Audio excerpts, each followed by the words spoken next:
السلام عليكم ورحمة الله وبركاته. ازيكم عاملين ايه؟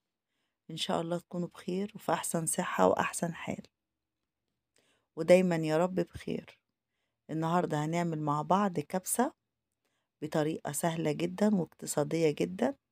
مش هنعملها باللحمة، هنعملها بالفراخ. يلا بينا نشوف طريقتنا هنعملها ازاي.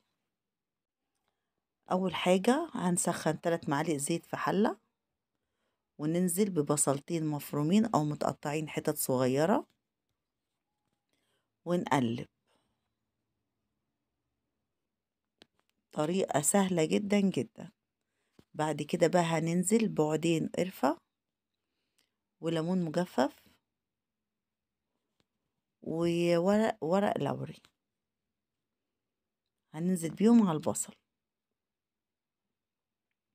يطلعوا كده ريحتهم ويدوا طعم جميل. نقلب كده وننزل بقى بالورق اللوري. اما بننزل بالتوابل كده على البصل وهما بيتحمروا بيدوا ريحة حلوة جدا، وبيدوا يعني نكهة جميلة أوي في الأكل. نقلبهم كده مع البصل. طبعا احنا صفرنا البصل الأول، بعد كده نزلنا بالقرفة والليمون والورق اللوري، وادي كام حباية حبهان،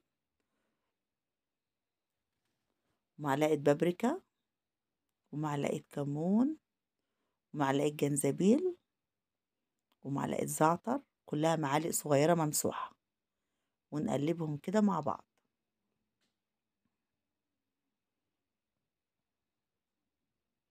هكتب المقادير في صندوق الوصف.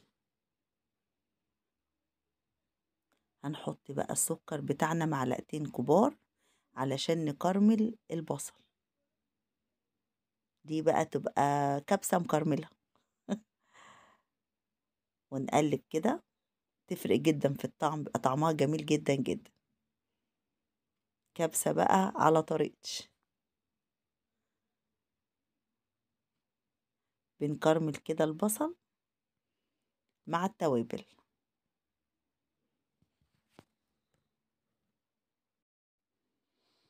بعد كده بقى هنزل بمعلقة صلصة كبيرة، ونقلبها كده مع البصل والتوابل والسكر. وبعد كده هنزل بالفراخ. الفراخ انا غسلاها كويس جدا جدا، ونقعتها في ميه وليمون وخل، وبعد كده شطفتها كويس وصفتها كويس جدا. بعد كده نزلت بيهم بقى على البصل بتاعنا. هنقلب كده الفراخ بقى، يعني هنشوحها شوية مع البصل، ننزل ميتها في البصل، نديها كده تشويحة وتحميرة بتبقى جميلة جدا.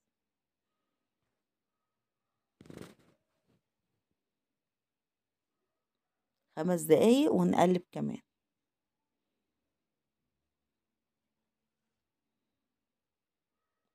كبسة بالطريقة دي بتبقى جميلة جدا.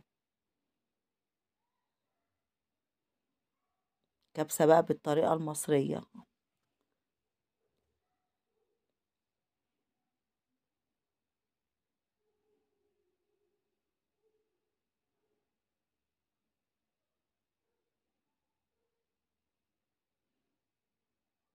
بصوا بقى بتبقى محمرة وشكلها جميل ازاي الفراخ. بعد كده بقى هنزل بفلفل اخضر. ممكن تحطوا فلفل رومي وممكن تستغنوا عنه خالص، بس الفلفل عامة بيديها طعم حلو جدا. يعني لو مش بتحبوه حامي ممكن تحطوا رومي، مش بتحبوه خالص بلاش. بعد كده ننزل بقى بالمية المغلية بتاعتنا. لازم المية تكون مغلية. وبعد كده ننزل بمعلقة كركم،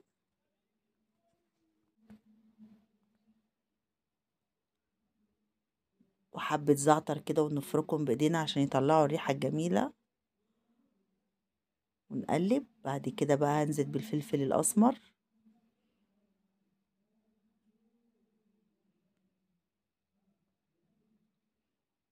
التوابل بقى بتاعتها جميل، وادي الملح، ونسيبها بقى مع نفسها تستوي، نغطيها ونسيبها. وبعد كده أكون عصرة طماطميتين كبار أو 3 طماطميات، ونضيفهم بقى على الشوربة، تديها بقى طعم جميل جدا. يلا بقى نعمل سلطة الدقوس. جبت البولة بتاعتي وحطيت فيها حوالي 6 فصوص توم مفرومين، وادي الفلفل الأخضر برضو مفروم. سلطة جميلة جدا جدا. ودول ليمونتين كبار معصورين، وحبة كزبرة. وبعد كده نضيف بقى معلقة كمون صغيرة ومعلقة كزبرة، والملح طبعا على حسب الرغبة. هنحط برضو الملح، وما ننساش نحط معلقة سكر برضو صغيرة، وشوية خل معلقتين كبار، ونقلبهم كده مع بعض.